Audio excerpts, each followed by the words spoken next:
Alrighty, great games at your table. I'm Jonathan Albin. This is NycosRPG, and tonight on Game Master Soapbox, we're going to be talking about the different styles that game masters might portray during their sessions. I'm going to be looking at them perhaps in a different way than you might have. Certainly, we will be covering sandboxes and railroads and such, but we're going to be looking at them in a different light, and we're going to be looking at a much broader striation, a much broader expanse of possibilities that you might find yourself as a game master using. So, as we do so, make sure that you take some time and kind of determine what style you are, and please give us a response in the comment section so that we can have a conversation about it. I think that it's going to be rather illustrative, and I hope you find it to be fascinating. Let's get started.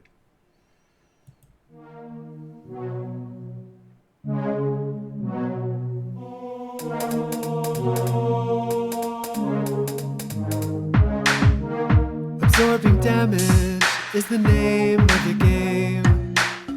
From the claws of monsters or the heat from a ball of flame. Our strength in numbers is a roll of the dice. Alrighty, so as we talk about the different styles of game masters and the different ways that game masters tell stories, the first thing I have to address is the fact that there are as many different released types of role-playing games out there as there are possible genres. As a matter of fact, there are some you may not have considered, such as cozy mysteries or dark horror or current modern day cosmic horrors and so on. There's a whole lot of different variation among the styles of games, so naturally they're going to have some influence on the types of game mastery that you'll run into. With that in mind, as we talk about each of these, I'm going to be addressing both the negatives and the positives of each and try to give some recommendations on how you can make your game sessions better by considering adding at least some elements of each of these going forward. So, the first one we're going to talk about is, it's rather an inglorious term, but what I call OOB Noobs, or literally out-of-the-box new game masters. The truth is that the hobby is a difficult and challenging one to break into, particularly if you've never done it before. And I accept and acknowledge and embrace every single one of you who is a brand new game master, because taking on this role and taking on this duty, this it's sort of, in my perception, this sacred trust of being a storyteller, game master, director, dungeon master, and so on, through all the possible names you might take. The difficulty of picking up a brand new property and running with it is a monumental task, and I applaud you for the effort. Now, the benefit of being an out-of-the-box new player is you don't know what you don't know, and therefore the play and the establishment of your framework and your setting is going to be wholly dependent upon what you want from the game and how you perceive of it. And for players who have a new game master, particularly one who is coming into the property out of the box, I hazard a recommendation that you give a acknowledgement to your players and to your game master, because they are running great risks. They're taking on vulnerabilities that the average person can't do. The very concept of speaking in front of public, although it's in a very small audience, nonetheless is a monumental task, and a brand new storyteller has really got to consider what he is bringing to the table, but to a greater extent what he's bringing in terms of the mechanics of the game. And so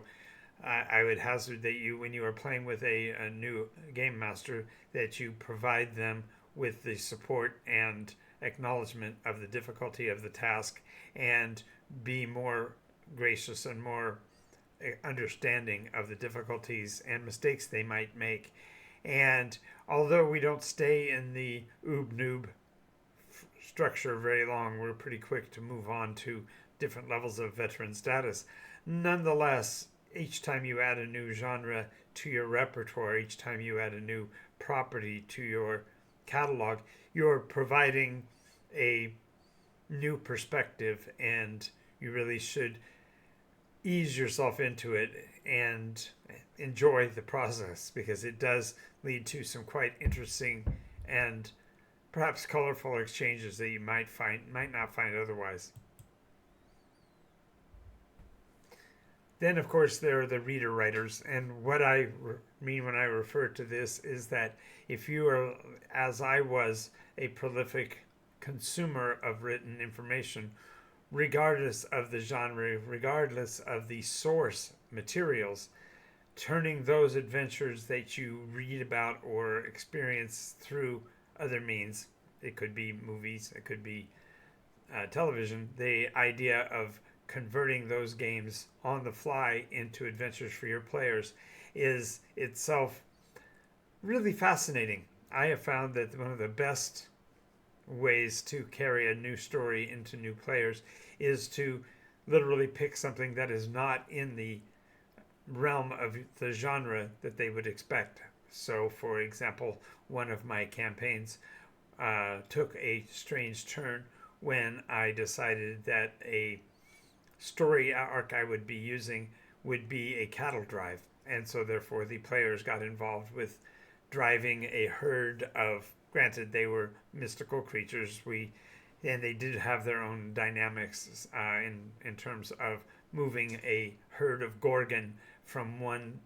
desolate part of the country to a more populated one, and being able to put together the concept of a group of butchers who would take care of processing the meat at the end of the story, but therefore the players had to deal with getting those animals past civilizations, past human populations and such, without too much difficulty. And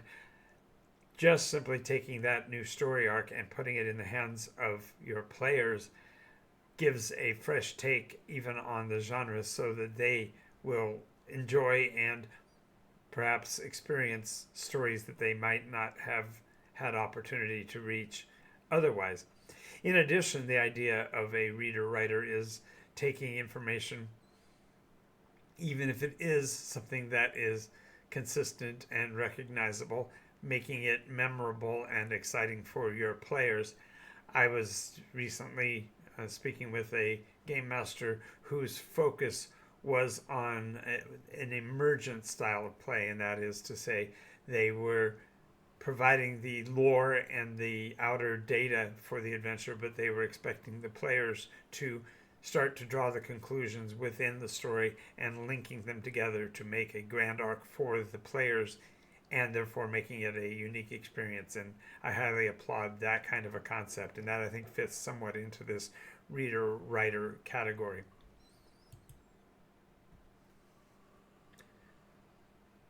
The next are going to be what are classically called railroaders, but I prefer to call the linear engineers. A linear engineer builds a story with a theme and a purpose and a series of objectives that he deems that the players should experience. And a clever linear engineer does so in a way that the players don't even realize that they are being guided in their course. They simply pick up and move with the pieces and follow the line of the engineer. And if you are going to pursue this, one of the best ways that you as a linear engineer can operate is to build into your story the details of your characters that are in the game. And what that really comes down to is that the players should be questioned considerably about what they want to accomplish and whatever, and the game master then directs those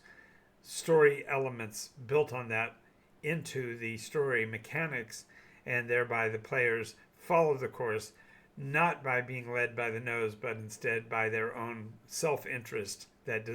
causes them to want to see what's down at the end of the trail.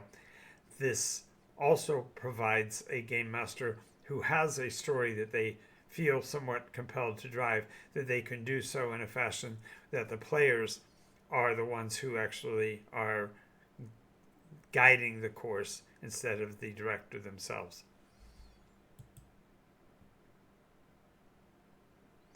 Of course, then you also have those people who have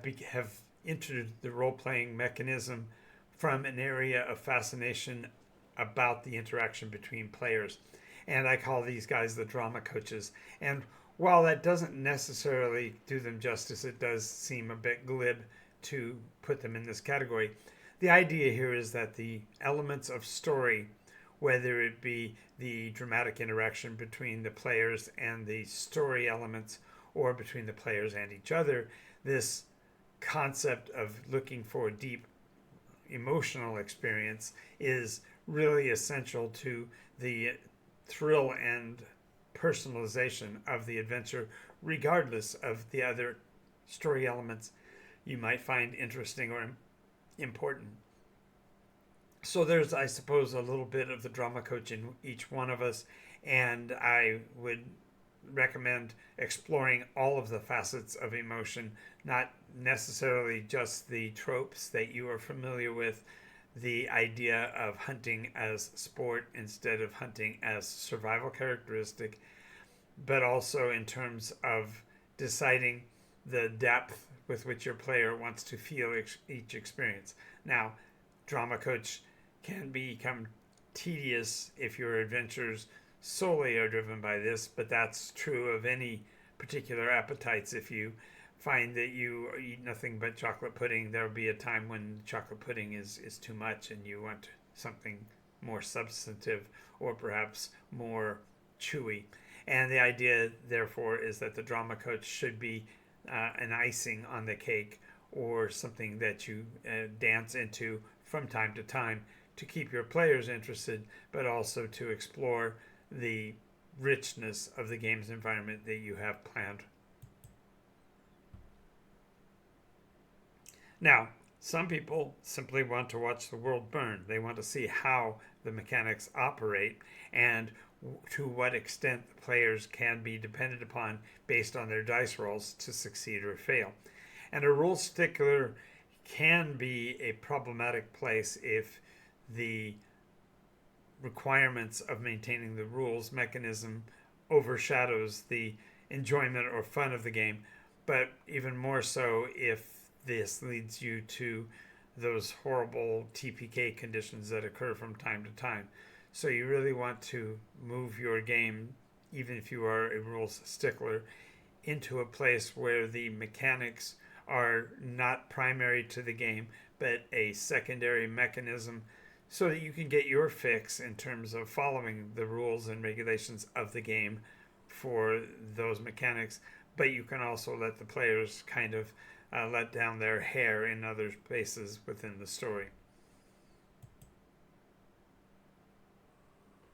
Of course, the opposite end of the spectrum from the linear engineer would be what I consider to be the ant farmer, a game master who specifically dedicates the story to a sandbox and lets the players pursue literally anything they choose, soon is only set with the objective of keeping the players from dying and keep them from crashing into whatever hard marks are on the tabletop. And so an ant farmer really is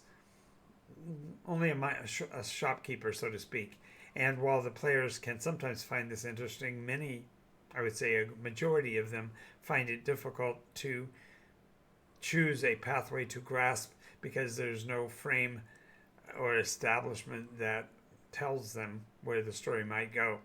And so while providing the players the maximum amount of agency that you can, you don't want to fall into the trap of waiting for the players to always pursue a new course, because they may or may not be able to see what story elements that they can pull on, which threads are available compared to the infinite possibilities that are really out there. And so the idea, therefore, of being an ant farmer can be a good thing in terms of maintaining player agency, but it can be a bad thing in terms of leaving the players feeling stymied or undirected.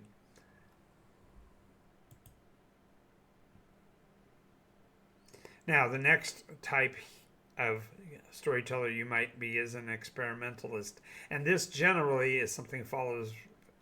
directly on the heels of being the OOB Noob. When you are building out a game and becoming familiar with the rules, you want to test them. You want to see what their limits are, what their possibilities are. And in a lot of cases, the experimentalist storyteller is really no different than the Leroy Jenkins that we talked about before, the YOLO experienced players who simply want to see what the world will do. And an experimentalist game master can both be destructive and dangerous, but it can also be extremely exciting and thrilling as you work your way through what story elements they have put together. And literally I guess you could also be considered a higher point on the scale than an ant farmer, because the experimentalist is also looking at what permutations the players can go through. This usually ends up with a process that becomes a push me pull you between the Monty Hall give them everything aspect of being an experimentalist to the other end of the spectrum, where you throw monsters at them that are nigh unto indestructible, that the players have to discover their ways to defeat, and can actually be problematic to the point of, again, a TPK framework where the players are wiped out simply because the mechanisms that you put into place have endangered them. So again, be circumspect with the use of the experimentalist role until you've really got an established feel for the game mechanic yourself and are confident that you can generate means by which the players can find their route if you've put them in untenable situations. Another one of my favorites, and one of the ones that arguably I fall into considerably, is the concept of the fever dreamer. This would be, for example, someone who role plays or GMs in the style of a Lewis Carroll or other perhaps drug-addled individual. The idea that the story itself becomes so silly and ludicrous as to be difficult to put fine points on. And while a fever dreamer game master can be a heck of a lot of fun because the story can go into places that you never dreamed possible, they do become problematic if the game itself becomes unhinged. So just as with every other style I've mentioned, the use in moderation is always going to be more effective than it would be if you had a constant appetite, a constant need to operate within the fever dream mechanisms. Of course, there's the ultimate storyteller, the one who has the idea that each game session should itself be some form of morality play, some sort of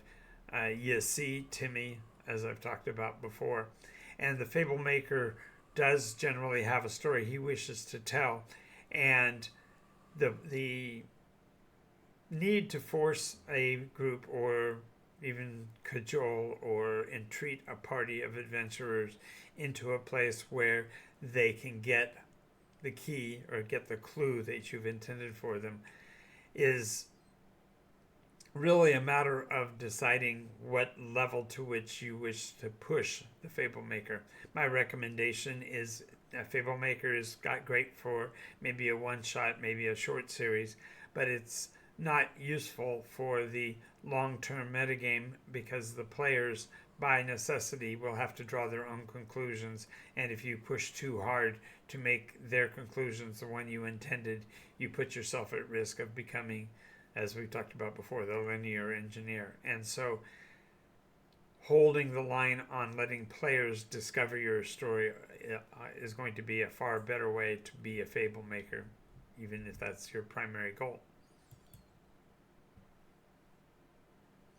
And of course, there's the helicopter prompter, and I have recently discovered this is not as common as it used to be, perhaps, but it is a game master who is so concerned with the players' choices and the players' risk aversion and such that they bring a character into the story, an adventuring mechanism into the game that allows them to fundamentally play a character alongside the group to act as tutor, mentor, and guide. Now, sounds good, especially with the rest of your table being, fundamentally new to the game. But a helicopter prompter becomes problematic because soon the only solution to any given situation is to turn it over to the NPC, who is conveniently placed there by the storyteller. And my experience has been this leads generally to game masters who are more directly entrenched in self-gratification and are not there necessarily to fulfill their honor-bound objective of guiding the players into courses of action, but instead becomes themselves a savior figure and therefore endanger the effectiveness of the group as a whole. Now, the positive side of a helicopter prompter is that you are good for a couple of sessions, so utilizing an